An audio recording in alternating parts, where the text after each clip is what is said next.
তো পৃথিবী এখন আমরা যে জায়গার দিকে যাচ্ছি, পৃথিবী কয়েকটা জায়গায় আমাকে কনফিউজ করবে। যে জায়গা থেকে আমি লাইট রিসিভ করি, তা আমার লাইটের জায়গা হচ্ছে মাজার, আমার লাইটের জায়গা আলে রসুল। আলে রসুলের মাধ্যমে, এই মহব্বতের মাধ্যমে 100 বছরের রাস্তা 5 দিনে ক্রস করা যায়। কারণ এটা হচ্ছে এমবডিমেন্ট অফ ডিভাইন লাইফ, এমবডিমেন্ট অফ, এটা আস্ত একটা ডিভাইন লাইফ। এই কারণে আমার নবী বলেছেন দুটি জিনিস রেখে যাচ্ছি, বলেন নাই ফিহিল হুদা ওয়াল নূর, কিতাব এবং আলেমে, যেটা আমাদের সৈয়দুল আবদিন রিয়াজা হিসেবে উল্লেখ করেছেন। দুইটা জিনিস রেখে যাচ্ছি। তো আমাদের ডিভাইন লাইটের সোর্স হচ্ছে আলে রাসূল। এখন ওয়েস্টার্ন ওয়ার্ল্ড চাই, আমি আমাদের ভাইদের কথা বলতেছি, ওয়েস্টার্ন ওয়ার্ল্ড চাই যে আমাদের তরুণ প্রজন্মের অন্তরের সাথে যেন আলে রাসূল একেবারে বিচ্ছিন্ন হয়ে যায়। আপনারা বুঝতে পেরেছেন? আপনি যে ইমাম হাসান হুসাইনের কথা বলছেন, ইমাম হাসান হুসাইন কিন্তু সাহাবী রাসূল, সাহাবী রাসূল টু গ্রেড আলে রাসূল।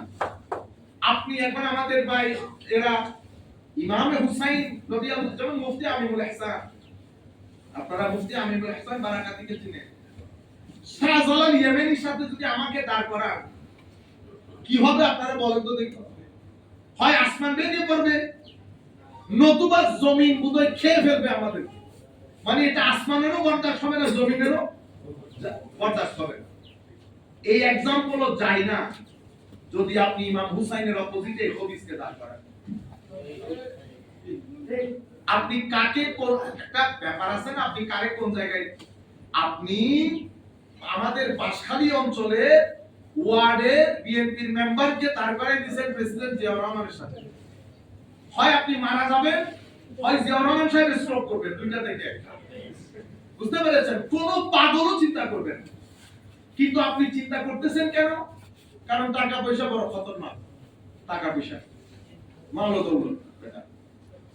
কারণ এই আমাদের এখানে আমার নবী হাদিসে পাকের মধ্যে ইরশাদ করে গেছেন, এটা উম্মত তোমরা শিরক করবে এই ভয় আমি করি না, আমি ভয় করতেছি দুনিয়া। দুনিয়া দুনিয়া দুনিয়া মানে কি?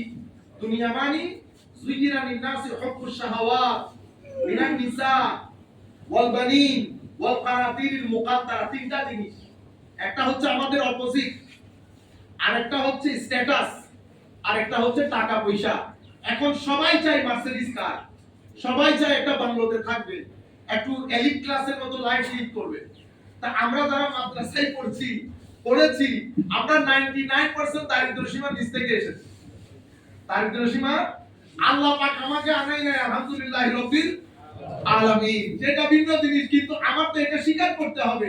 আমরা যারা মাদ্রাসায় পড়েছি 98%, অথবা আপনি যদি আরেকটু কেয়ারফুলি বলেন 90% দারিদ্র সীমার নিচ থেকে উঠে আসা। আর আমাদের যারা আলিয়া মাদ্রাসায় পড়েন সেখানে পার্সেন্টেজটা একটু কম। আলিয়া মাদ্রাসার মধ্যে 80% ধরতে পারেন, আর আলিয়া মাদ্রাসার বাইরে তো আপনি মনে করতে পারেন 99.99%। আমরা প্রত্যেকে এসেছি দারিদ্র সীমার নিচ থেকে। তো আপনি যখন প্রাডো টিএক্স চালাবেন তখন আমার মনে সন্দেহ জায়গাটা স্বাভাবিক।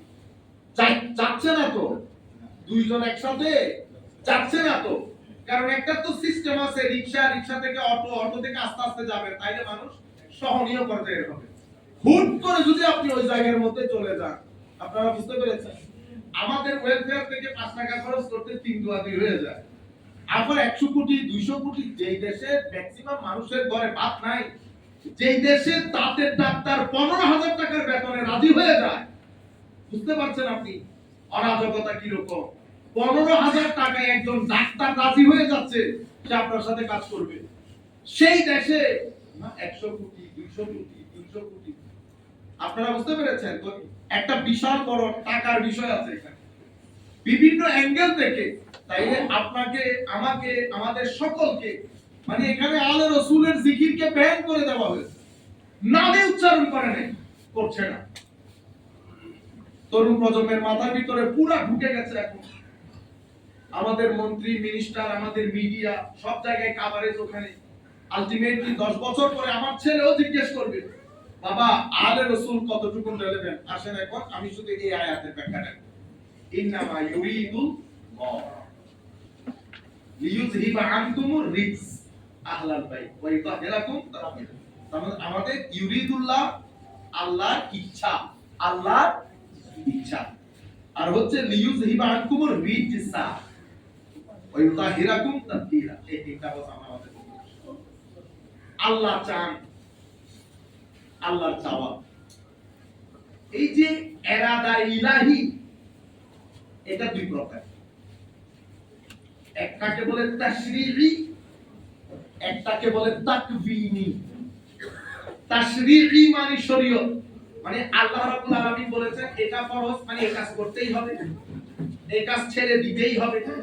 যে শরীয়তের মাধ্যমে আমরা আমাদের কর্মপন্থাগুলো ঢেলে সাজাই। আমি এটা করতে পারবো, এটা করতে পারবো না, যেতে পারবো, যেতে পারবো না, খেতে পারবো, খেতে পারবো না, এটাকে বলে, এটা আল্লাহর ইচ্ছা, কিন্তু এটা তাশরিঈ, শরীয়তের সাথে সম্পৃক্ত। আরেকটা হচ্ছে তাকওয়িনি। আমার আল্লাহ কোরআনে কাজের মধ্যে বলেছেন ওয়াইজা ইজা আরাদাল্লাহু আইয়াকুলা লাহু কুন ফায়াকুন। যখন আল্লাহ ইচ্ছা পোষণ করেন, কুন বলেন, ফায়াকুন হয়ে যায়। তো আমার আল্লাহর এই ইচ্ছার মতে, এটা খুব ইম্পর্টেন্ট। আমি আল্লাহ দরবারে দোয়া করতেছি, আল্লাহ যেন আমাকে বুঝানোর তৌফিক দান করেন। আল্লাহ যখন কুন বলে কোন জিনিসকে অস্তিত্বে আনেন, এটাকে আপনি মাদুম করতে পারবেন, মানে অনস্তিত্বে নিয়ে যেতে পারবেন। পৃথিবীতে কোনোদিন কোনো কালে কোনো প্রজন্ম যদি সবাই মিলে একসাথে কাজ করে পাহাড়কে পৃথিবী থেকে মুছে দিতে পারবেন? কেন? কারণ এটা আমার আল্লাহর ইরাদার অংশ। যেটা ইরাদার অংশ, সেটাকে মাদুম মানে অনস্তিত্বে, ইনএক্সিস্টেন্টে নিয়ে যেতে পারবে না।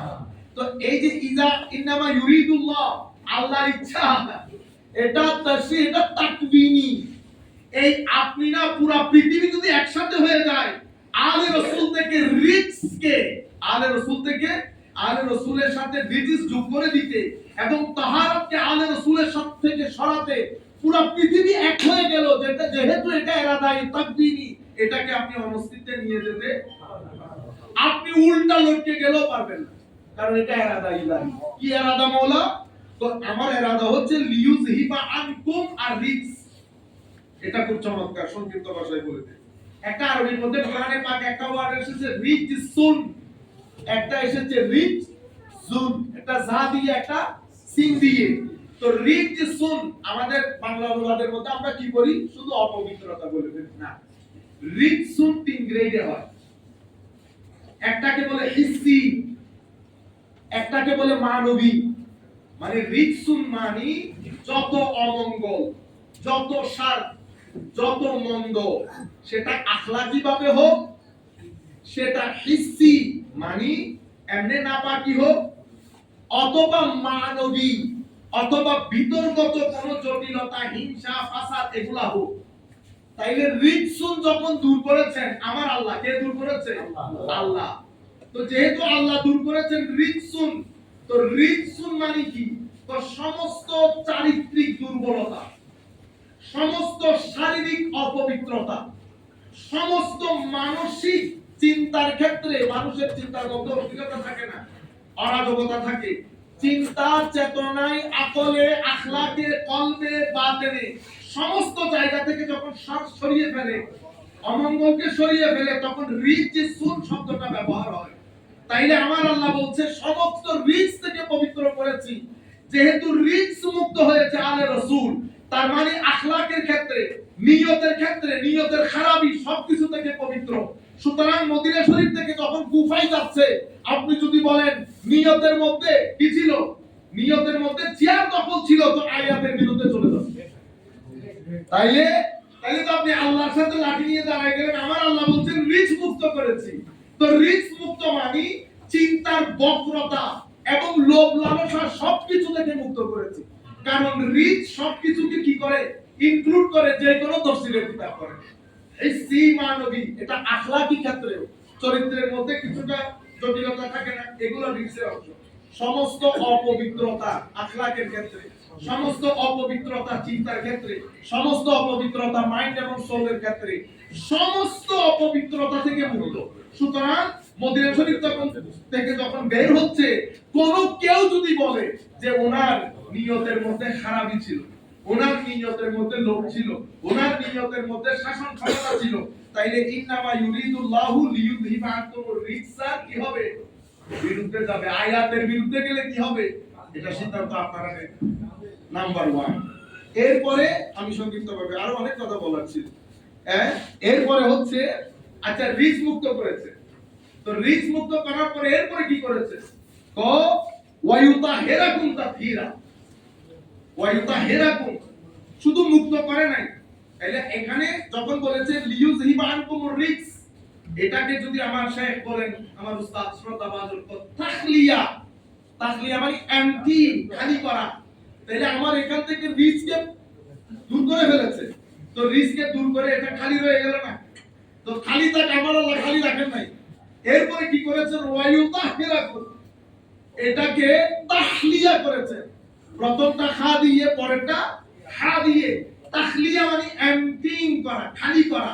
আর তাহলিয়া মানে হচ্ছে অ্যাডর্নমেন্ট, এটাকে অলংকৃত করা।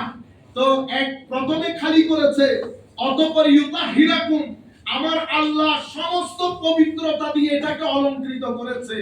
এরপরে তাতহীরা, তো তাতহীরা মানে কি? তাকসীর করেছে। তাতহীরান, তানবিন আছে না? তানবিনের কোন কিছুর মধ্যে তানবিন আসলে অর্থ তিনটা হয়। একটা অর্থ তো অবশ্যই হয়, সেটা কি? তো সেটা হচ্ছে এর পরের শব্দে ভার্ব যেটা এসেছে তাহারা, তাহারার শেষ পর্যায়ে বোঝানোর জন্য, মানে একেবারে এটার উপরে আর কোনো পবিত্রতা নাই, এটা বোঝানোর জন্য তাতহীরানের মধ্যে কি এসেছে? তানবিন এসেছে। তো এমন পবিত্রতা করেছে, প্রথমে তো খালি করেছে, খালি করে অ্যাডর্নমেন্ট করেছে, মানে অলংকৃত করেছে, অতঃপর এটাকে শেষ দরজার পবিত্র করেছে। এটার নাম আলেবে, এটার নাম আলেবে। আমার আল্লাহ এই আন্দাজে আলেবেকে পবিত্র করেছে, এর আলেবে। এই জন্য এদের আলেবে, এটা এতটুকুন বললে আপনার সিনার মধ্যে খবর হয়। ইমাম হাসান এতটুকুন বললে সিনার ভিতরে খবর হয়। ইমাম হুসেন, সৈয়দা ফাতেমা, এগুলা শুধু নামের মধ্যেই ফুয়ুজ বারাকাত। সুবহানাল্লাহ। কিসের ফুয়ুজ বারাকাত? ওই তাহীরাকুম, তাতহীরা ফুয়ুজ বারাকাত।